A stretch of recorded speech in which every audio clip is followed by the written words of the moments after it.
गरीब बेटी की जादुई रोटी। रजनी, और कितनी देर लगाएगी? तेरे बापू कब से बैठे हैं, अब ले आ खाना। बस लाई माँ। रजनी को खाना लाता देखकर पिता किशन ने मुस्कुराहट से पूछा। अरे आज मेरी बिटिया ने क्या क्या बनाया है? बाबा, मैंने आपके लिए भिंडी की भुजिया बनाई है और सूखे आलू भी। फिर तो आज मैं पेट भर कर रोटी खाऊंगा। दो तरह की सब्जी बनी देखकर ललिता बड़बड़ा उठती है। अरे लड़की, 2 टाइम की सब्जी एक ही बार में क्यों बना दी तूने? एक तो ऐसी तेरे बाबा की कमाई धमाई नहीं है और महंगाई इतनी है। जाने दो ललिता, अब तो बना दिया बिटिया ने। कल को ब्याह कर अपने ससुराल चली जाएगी ना, तो बहुत रोगी तुम। अब गुस्सा थूक दो और बिटिया के हाथों का खाओ। ये लो। किशन जैसे ही खाने का निवाला ललिता को खिलाता है, ललिता का मुंह चढ़ जाता है। आथू! अरे बेलुड़ी, आज फिर तूने रोटी जला दी। अरे तेरे दादा परदादा की आटा चक्की नहीं जो मुफ्त का आटा आता है, दाम देख कर खरीदना पड़ता है। रोज रोज जली रोटी बनाती है। यही हाल रहा तो पता नहीं ससुराल जाएगी तो कैसे बरसेगी।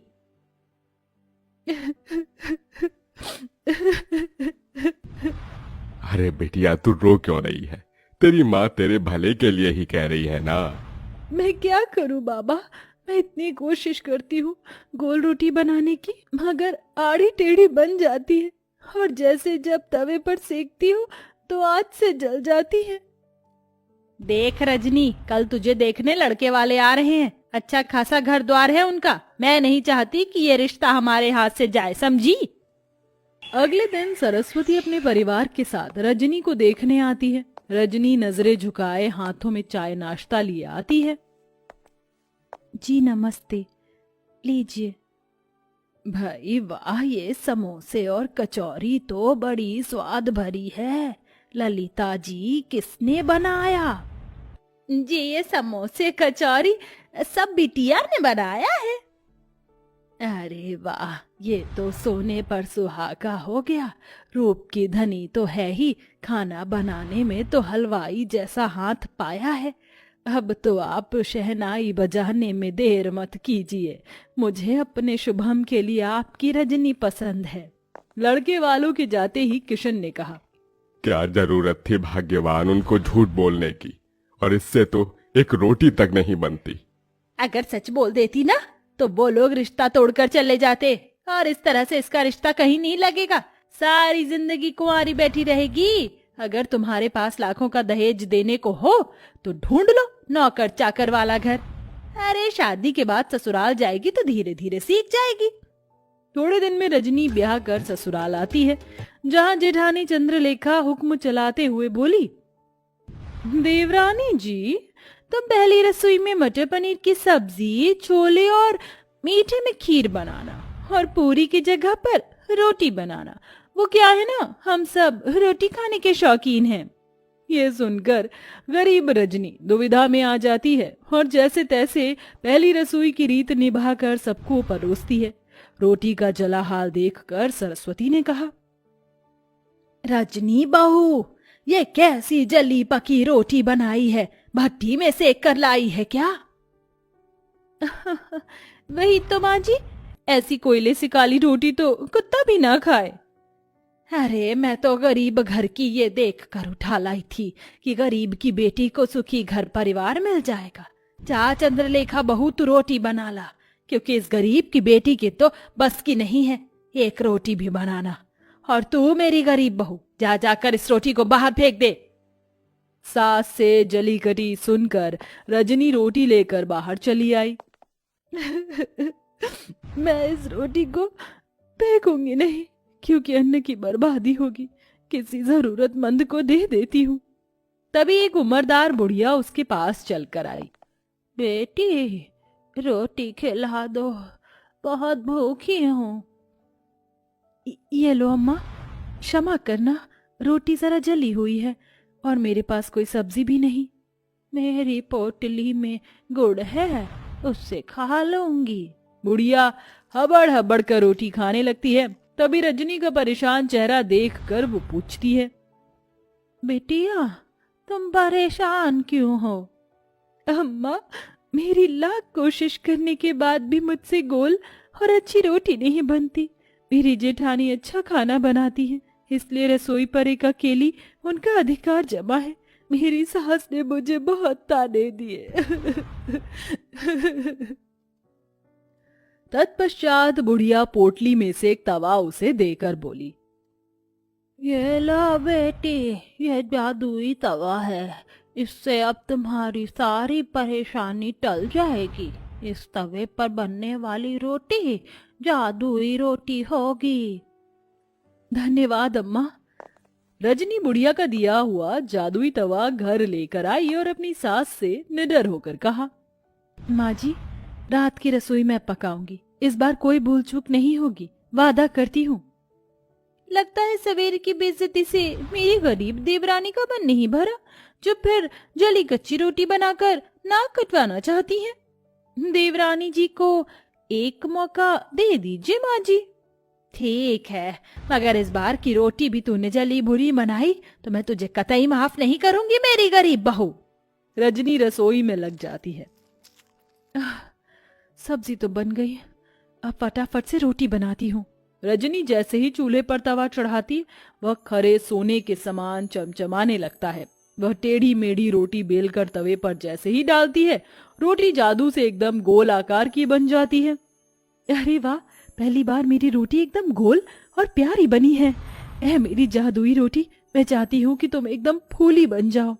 गरीब रजनी के कहते जादुई रोटी फूल कर गोल मटोल हो जाती है। वह सभी को रोटी परोसती है, जिसे खाकर सब दिल खोल कर तारीफ करते हैं। वाह रजनी बहू, तुम्हारी बनाई रोटी में अमृत जैसी मिठास भरी है। सचमुच रजनी, बिना सब्जी के भी रोटी बड़ी स्वाद लग रही है। सच में रजनी बहू, तेरे हाथ की रोटी खाकर तो जी ही नहीं भर रहा। जाने क्या जादूगरी भरी है तेरी इस रोटी में। धन्यवाद माँ जी। रजनी की तरफदारी सुनकर चंद्रलेखा भीतर ही भीतर जल भून रही थी। सवेरे तो एकदम गुड़गोबर खाना बनाया था इसने, एकदम से ऐसा क्या चमत्कार हो गया जो मेरी गरीब देवरानी इतनी गोल फूली रोटी बना लाई। यूं ही दिन गुजरने लगे। तवे के सहारे रजनी ससुराल वालों को जादुई रोटी बनाकर खिलाती। सभी उससे खुश रहने लगे। एक दिन उसके माता पिता उससे मिलने आए। जी नमस्ते। समधन जी, समधी जी, आप दोनों आइए ना। रजनी बहू, देख तो कौन आया है। अपने गरीब माता पिता को देखकर रजनी की आंखों में आंसू छलक आए। माँ, बाबा, कैसे हैं आप? हम ठीक है बिटिया, तुझसे मिलने का मन किया तो आ गए। तुझे सुखी देखकर अच्छा लगा, अब चलते हैं। अरे ऐसे कैसे आए हैं, तो अपनी बेटी के हाथों की रोटी खाकर जाइएगा। रजनी रसोई में आकर रोटी बनाने में लग जाती है। आज मौका अच्छा है, जाकर देखती हूँ ये माजरा क्या है। चंद्रलेखा बहू, कहाँ चल दी? जाकर हल्दीराम से मिठाई समोसे ले आओ। जी माँ जी।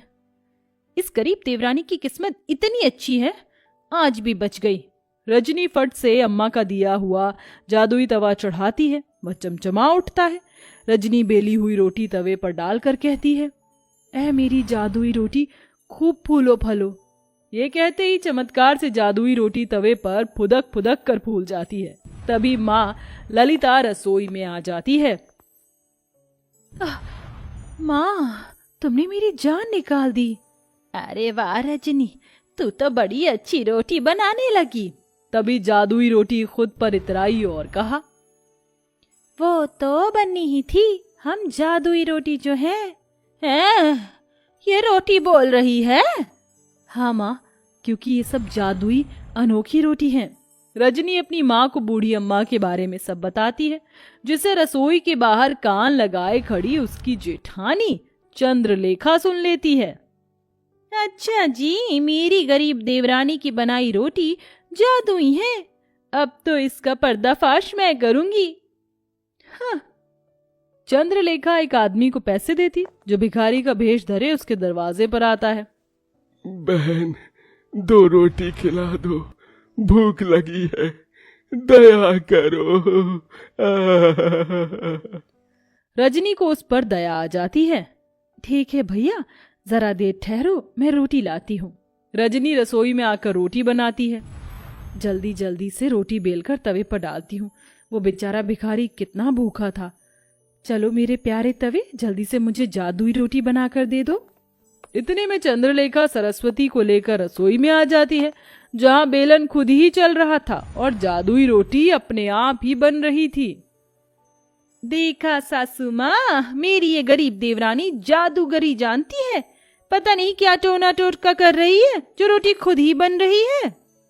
नहीं नहीं माँ जी, जेठानी जी मुझ पर झूठा दोष लगा रही हैं। ये सच नहीं है।